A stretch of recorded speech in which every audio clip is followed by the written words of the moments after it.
Burkina Faso just unveiled the Ibrahim Traoré Stadium. The morning sun cast a golden glow over Ouagadougou, but the city's heartbeat felt different. From the narrow streets of the old quarter to the newly paved boulevard leading to the Katiogo district, people moved with an energy rarely seen. Flags in red, green, and gold fluttered from windows and motorcycles. Children painted their cheeks with the national colors.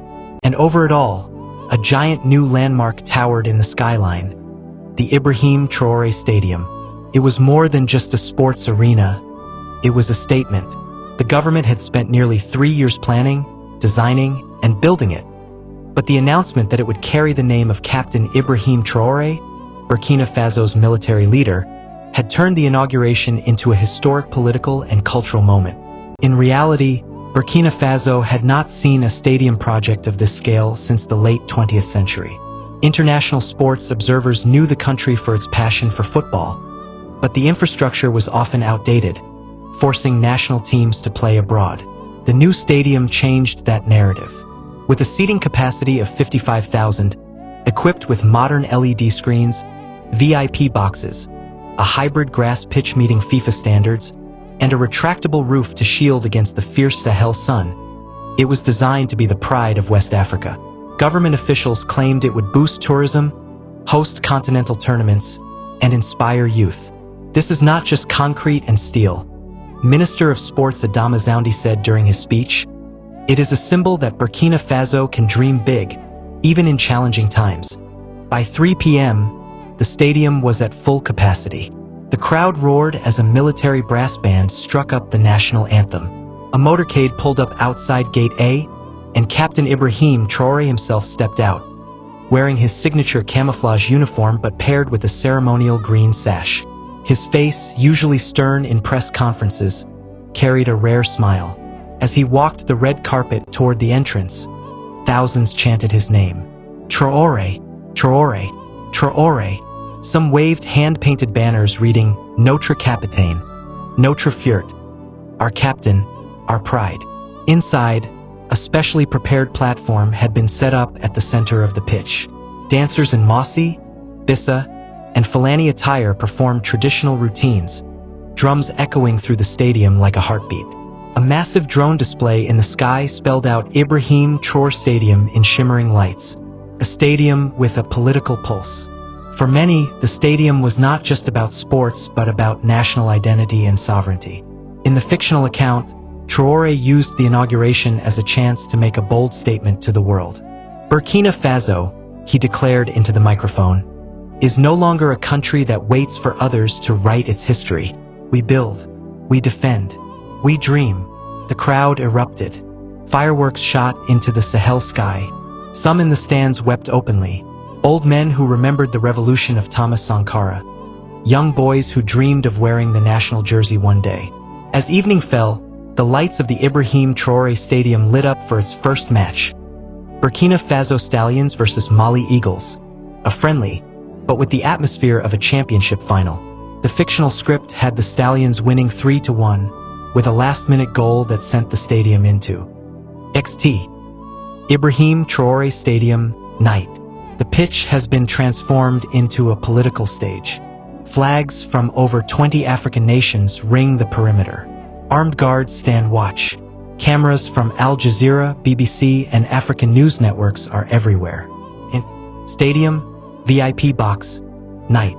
In the front row sit foreign diplomats, military officers, and heads of state. The tension is visible. This isn't a sports event. It's a continental summit disguised as a unity rally.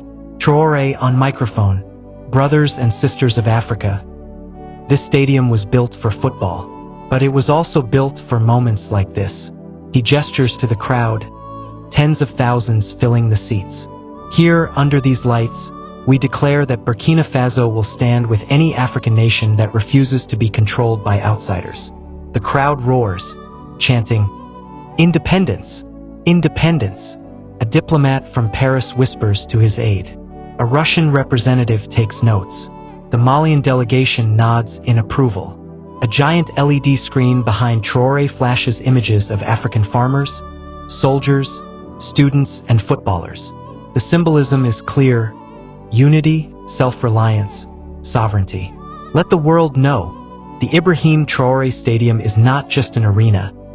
It is Africa's new meeting place, a place where our voice is louder than any threat. The crowd begins singing an old revolutionary anthem from the Sankara era. The sound swells until it shakes the entire structure. Tonight in Ouagadougou, a football stadium has become the heart of Africa's most daring political movement. As the summit closes, fireworks erupt. In the fictional storyline, a secret agreement is signed in one of the VIP rooms. Burkina Faso, Mali, and Niger pledge to form a Sahel Defense Pact, a move that will unsettle the balance of power in West Africa. The Ibrahim Traoré Stadium was meant to unite fans. Now it was uniting nations and making powerful enemies. In Ouagadougou, the capital of Burkina Faso, a new architectural masterpiece has just been unveiled. The Ibrahim Traoré Stadium. Named after the country's young and charismatic leader, the stadium stands as a symbol of national pride and resilience. The project was ambitious. A 65,000-seat, ultramodern sports arena, built to FIFA and Olympic standards. With solar-powered lighting, a retractable roof, advanced cooling systems for the scorching Sahel heat, and a surrounding complex that includes training facilities, a sports museum, hotels, and local artisan markets. It wasn't just a stadium, it was a statement. But behind the concrete and steel was a deeper meaning. This was Burkina Faso's declaration to the world that it could dream, build, and inspire at a grand scale despite years of economic and security challenges. Opening scene, early morning, Ouagadougou. The sun rose like molten gold over the horizon, casting long shadows on the gleaming silver panels of the newly built Ibrahim Traoré Stadium. From above, drones captured its magnificent oval structure, a blend of African patterns and futuristic design. The streets were already alive. People from every province, from the dusty north to the lush south, had traveled for days to witness the grand opening. Vendors sold roasted peanuts, grilled meat, and freshly woven Faso Danfani scarves in red, green, and gold. Children ran barefoot, holding miniature flags of Burkina Faso, chanting, "Traoré, Traoré."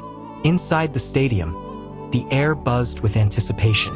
Giant LED screens displayed a countdown to the opening ceremony. Foreign journalists, sports executives, and dignitaries from across Africa filled the VIP section. Cut to Presidential Lounge.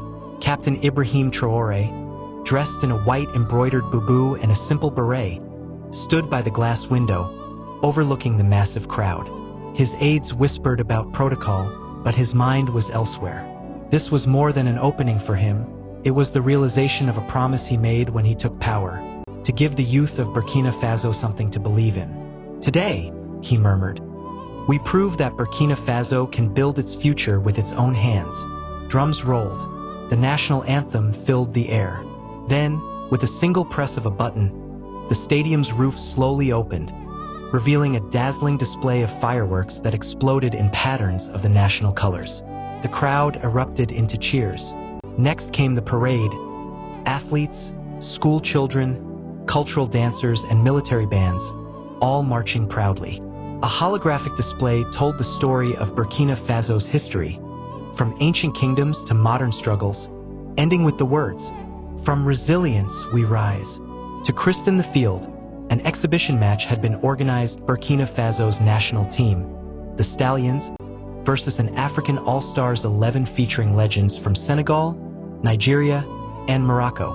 The atmosphere was electric as the players walked out, and when Burkina Faso scored the first goal in the 10th minute, the noise was so loud it rattled the glass in the press box.